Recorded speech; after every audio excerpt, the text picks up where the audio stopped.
Hello, this is Community Unity Now, the D Tycoon Show. Our co-host, Bill Morton, president of the Rogers Park Chamber of Commerce, is not here with us today. I am Trudy Leong, administrator of the Rogers Park Chamber of Commerce, and our very special guest is Illinois Representative LaShawn Ford. Welcome, Representative Ford. Thank you, Trudy. Thanks for having me. Oh, thank you so much for being here. Okay, you are also running for a U.S. representative seat. I am. Let's talk about that. The Congressman Danny K. Davis seat. Mm-hmm. Yes. And he endorsed me, and we actually won the primary. Congratulations. In a crowded field. Thank you.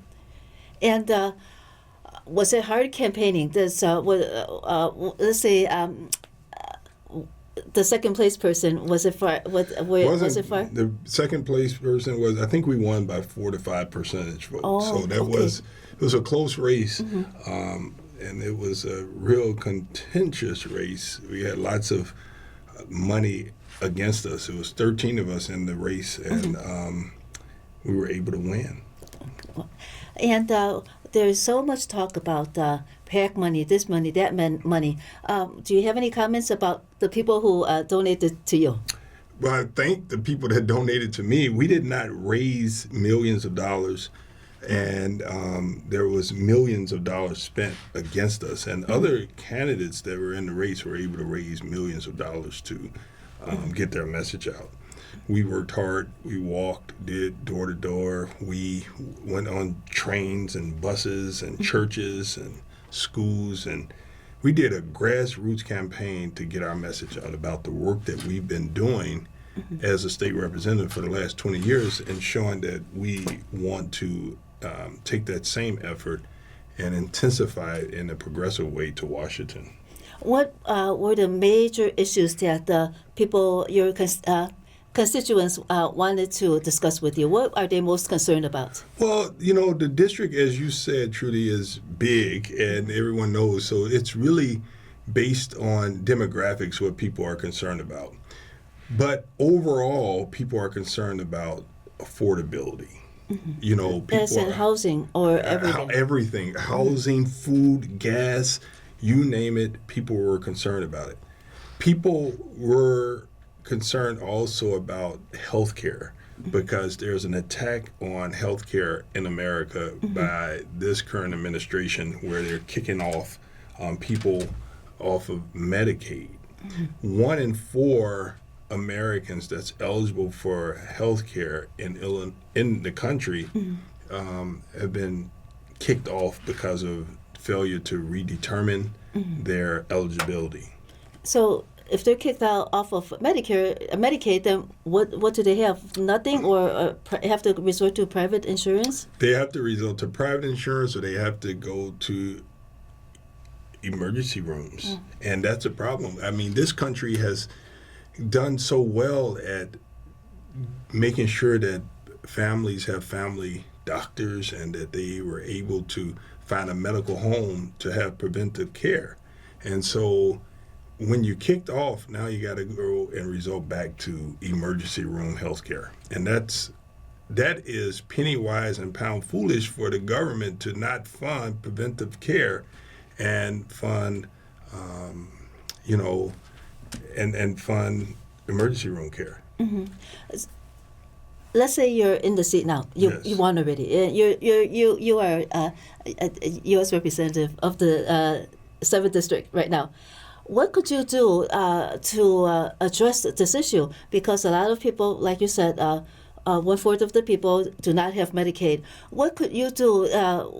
What could you do? And what could you get people to work with you to do? I think that you continue to take the message to the people and do everything that we can to win the House of Representatives back and elect a Democratic leader in Washington, so that we can stop the Republicans from cutting health care and stop the Republicans from gutting safety net programs. So our goal is to mobilize and constantly let people know that the healthcare and human services are under attack, and we need to fight back. And, in the biggest way, I think that when we come back after this, I think we have to reinvent healthcare in America to make healthcare affordable and healthcare for all. We need healthcare for all in America, and we should have that, and I'll be fighting for it. Well, oftentimes, healthcare for all is not that easy because the insurers and the healthcare providers, etc. Maybe it would be easier for them to make money if it were if it were not on a healthcare for all system. So how could you address that? There are coalitions out here for decades that have been fighting for healthcare for all, and I'm going to be a strong supporter and fighter in those coalitions. It's something that when we win the House back, and hopefully we can win the Senate, it's going to be Democrats' responsibility to swing big and make sure that we get healthcare right in America. Mm-hmm. It's not going to happen unless we take on the insurance industry, not unless we take on big corporations to make sure that we're able to have healthcare for all. When we do healthcare for all, it benefits businesses. It will help the businesses in this country because people are healthy mentally and physically. You will perform better when you're healthy at a job. So how many people have been kicked off the Medicaid since this administration? There was a report that came out recently, and it said 1 in 4 Americans have been kicked off of Medicaid. Okay. And that's a problem. Mm-hmm. And so we have to fight to make sure that we get those people back enrolled in America so that they can have health insurance and have preventive care. Women and men both need health insurance, and so do babies. The entire family need health insurance. Men need to have prostate screenings. Men need to have colon screenings. Women should have breast exams for mammograms. Women need other exams that they have to have. Women also should have colonoscopy. And it should not be only for the rich that can have insurance and have preventive care in America. So the line right now is like kicking off those that are maybe defrauding the system or something. Is that the rationale they have to kick people out? No, I think that this administration will say that they're fighting fraud and abuse. That's what But that's not the big problem. The big problem is the big ugly bill when Trump and the Republicans gave billionaires tax breaks. We have to fight the tax breaks that billionaires are getting. When you give the money, the tax breaks to billionaires and cut the taxes, you cut the amount of money coming into government to take care of the most vulnerable. So when you give the tax breaks, the big corporations, they don't pay taxes, while everyday working people pay the taxes. But if you're a billionaire under Trump, you don't pay taxes. Those that cannot afford to pay taxes, those are the people that are paying taxes, in other words. And the poor working class people in our communities are carrying the weight of America. What about before this administration? Was that healthcare sufficient? No, I don't think that we've ever had healthcare that we could be satisfied with. But I do know that President Obama, did get America to a point where the poorest of our communities had access to Medicaid. And that's big. I mean, and we saw that people that actually were eligible, they would enroll. And our FQACs, our federally qualified health centers, had vibrant businesses where they were seeing people for preventive care. They were seeing people that were struggling with substance use disorders. They were seeing people that needed mental and behavioral health counseling. And so now those people are going to be kicked off if they don't redetermine in America. when let's say you're in the seat, and then you get people to understand, but the main problem was that the way it got to this was that a lot of people did not understand the basics of what is happening. How do you educate people so that this doesn't happen again? Yeah. Because we were at the DNC as well, so it just didn't happen that it was written there that we would lose the healthcare, Yeah. and then people still voted the other way, and the DNC did not help. Yeah, I think the Democrats need to message better, and we need to fight harder and make sure that we show the voters that we are fighting for something that they could believe in. Mm-hmm. When we tell them that we're going to fight and ask for them to join the fight for health care for all, that's what they want to hear. When we tell them that we're going to fight to make sure that college is free or affordable in America, that's what they want to hear. Mm-hmm. People cannot support and continue to support a government that's seen in their mind to be letting them down when they have to work 2 and 3 jobs just to make it and still can't afford to send their kids to college. So we have to make sure that college is affordable, and in communities that we have free access to universities. And when you talk that way and fight that way, I think people began to see what they could vote for. Right now you have college graduates coming home staying with their parents because they can't find a job, or the jobs are not paying enough to meet the inflation of rent and the cost of living. Mm-hmm. And so we have to do something about that in America. And the way to do it is to roll back the big ugly bill, make the billionaires pay more. And when we do that, we can support healthcare, we can support childcare, we can support higher education. But as long as we have Republicans making billionaires trillionaires the way this president has made Elon Musk a trillionaire. He's the first trillionaire because of these tax breaks and the government subsidies that he's getting. Mm-hmm. Speaking of education, the president of the Rogers Park Chamber of Commerce, he met you at the Lobby Day in Springfield, and that's how. And he was with Anthony Travis, and they were concerned about real estate taxes going to education. Yes. Yes. So that contributes a lot to affordability too in housing, because homeowners often cannot pay those real estate taxes, and it seems as if real estate taxes no longer supported education, reverted back to the Illinois fund, then there would be a big load taken off of the homeowners. So yeah.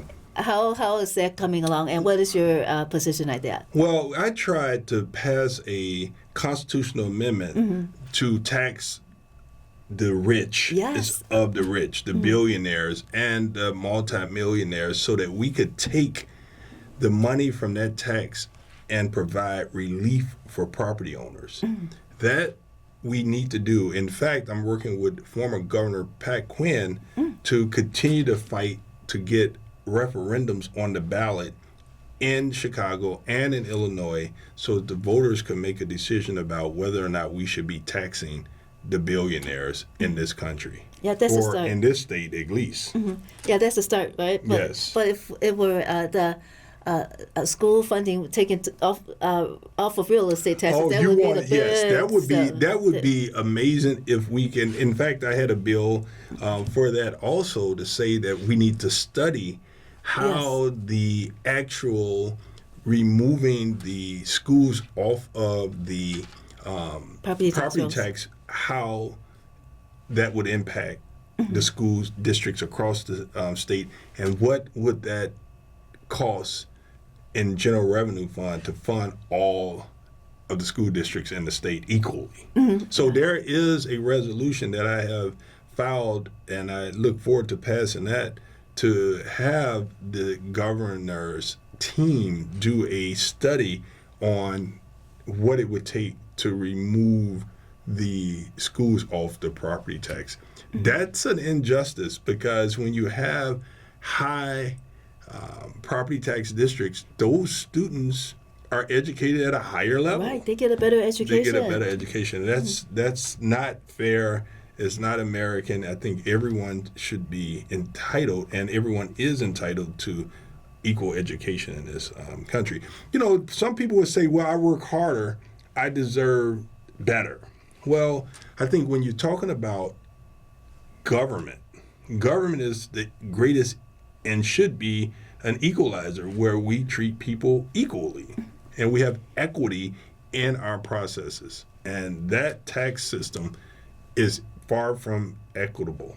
Right, because if all students were to get a good education, there's nothing that should be unequal about that. That's right. So is that bill stuck in some committee now? It's stuck in committee until we go back in November, and hopefully we could get that passed. I think it makes sense for the state to have an understanding of what it would cost taxpayers, where we would get the money from to fund equitable education in Illinois. We passed evidence-based funding model where we have funded school districts at greater need, but that's not enough. Right, far from and enough. it still leaves the property tax as the reliance for education. So you make a good point, and I look forward to continuing to push that. Thank you. What about the let's say what other major issues are there? I know healthcare is a major issue, and affordability. What other issues do you look forward to supporting and working on? I think that, Trudy, we have to do everything to have a comprehensive immigration reform in this country. It's costing this nation trillions of dollars and not doing it right. And so we need comprehensive immigration reform in America. We also need to work on our criminal justice system, where we end permanent punishment for people that have been accused and convicted of crimes but have been reformed for years. But in America, they have permanent punishment. We have to end that. We also know that that there's still this strong war on drugs, where we're still locking people up for marijuana. That shouldn't be anymore. I mean, we need to do everything that we can to end this war on drugs. I've even tried to pass a bill on psychedelics in America so that people could get the help that they need. We could decriminalize psychedelics and put it in a controlled setting where people like veterans, law enforcement agents, and just everyday people that believe that psychedelics help them in recovery from trauma. And we know it works. So that's something that we could do at the federal level. And I look forward to fighting for those. What about PAC money? Did you have to refuse any PAC money? And what kind of, if you could talk about that, who's trying to influence you? Well, I don't take money from APAC. And so that's the number one group that actually spent $5 million plus on me. And so, I look forward to making sure that my stance is clear, that I don't support American dollars going for war when we actually need the money right here in America to fund our schools. And to fund our health care. And so we have to make sure that we have restrictions and on our relations when we give money, taxpayer dollars out. There should be guidelines, and it shouldn't just be unchecked.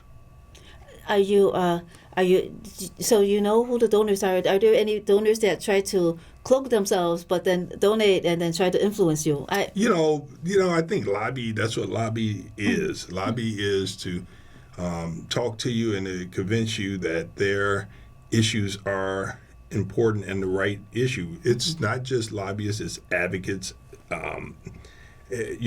nonprofits. everyone does that, and that's their job to advocate for what they believe in. Mm-hmm. How do you draw the line about what is a good lobbyist? Because a lot of times there is information there that would help you, and then That's right. and then lobbyists that try to unduly influence you. I like lobbyists to come and give me their perspective because I want to know what they believe, but I also like for lobbyists to tell me the pros and cons of their issue. Who would this help? Who would this hurt? And so when you have someone as a proponent, the opponents are going to come. So I listen to both sides, and I make sure that if it's something that's good, that we try to find a common ground in order to get this done, if it's good for the people. It's got to be a righteous agenda. Yes. That makes you sleep better at night. Yes, yes. What about the property taxes? Were there any people that tried to stop the property, keep the school funding on property tax rolls? I think that it has to be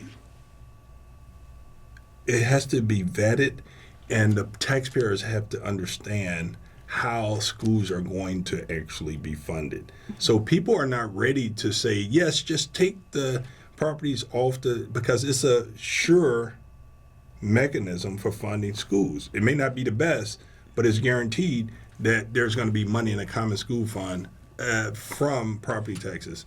A designated resource revenue stream for property from property taxes to education. For instance, in higher education, I chair higher ed appropriations, and we were looking at equitable funding model for higher ed. Mm-hmm. But there's no revenue source for higher ed. Property taxes for K through 12. But in order to do equitable funding for higher ed, the question was, where do you get the money? Mm-hmm. Where do you get the money? Right. And so it would have to be general revenue money. Mm-hmm. And so we have to look at saying that the revenue that we collect from taxpayers should pay to fund higher education in a more equitable way. Mm-hmm. Right now, FAFSA is from the feds, and how is that?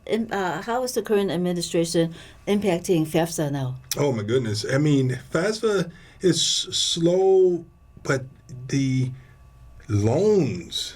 I think that FAFSA is moving along, but what's happening with this administration is they're cutting the ability for professionals to borrow money to be professionals to go to graduate school. Mm-hmm. They set so many restrictions and limit the amount of money you could borrow to go to get a professional degree. So it's really, you're going to find a shortage in professions because people can't borrow in order to go and get their professional degrees because of this administration.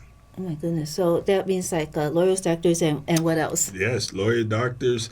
There's a whole list that this the board, the U.S. Education Department said these are no longer professions, mm-hmm. and the reason why they said it because it took away the ability to borrow. Mm-hmm. Well, in history, when intellectuals and educated people are attacked, that it's usually representative of a certain state of affairs. Yes, yes. And anyway, did you have any talk with Congressman Davis about what about the continuing his work, and then what did you talk about with that? I mean, he has served as the congressperson for 30 years, and I follow his work, and I definitely value his work, and I'll protect his legacy and make sure that we continue the work that he's done with health centers, with reentry, with healthcare at large, and just being a great public servant, available to meet people and available in the community. So he is a mentor, and I look forward to carrying on his legacy and even pushing harder in a progressive way to serve the 7th Congressional District. And those health centers that you spoke about earlier concerning healthcare, are they still open now, or have they been affected? No, they're still open, but they're going to struggle when people lose their health insurance. And the federal government has cut funds to health centers in America. And so we got to make sure that we win the House back so we can restore funds to our health centers in America. The FQAC's Mile Square right over here near the great CAN TV is right there. They actually is a FQAC, and they need people to have Medicaid eligibility and to be approved. If our viewers want to learn more about you, Representative Ford, where should they go? They could go to LaShawnFord.com, or they could go to FordForCongress.com. And spell it out too. FORD for Congress.com, CONGRESS.com. Awesome. And that is also, you can also go to Rep Ford at LaShawnFord.com. That's REPFORD at LASHAWNFORD.com. From Bill Morton and me, Trudy Leong, we thank you so much for watching Community Unity Now, the D. Tycoon Show. Thank you so much for joining us, Representative Ford. And thank you so much for watching. We will see you again next week.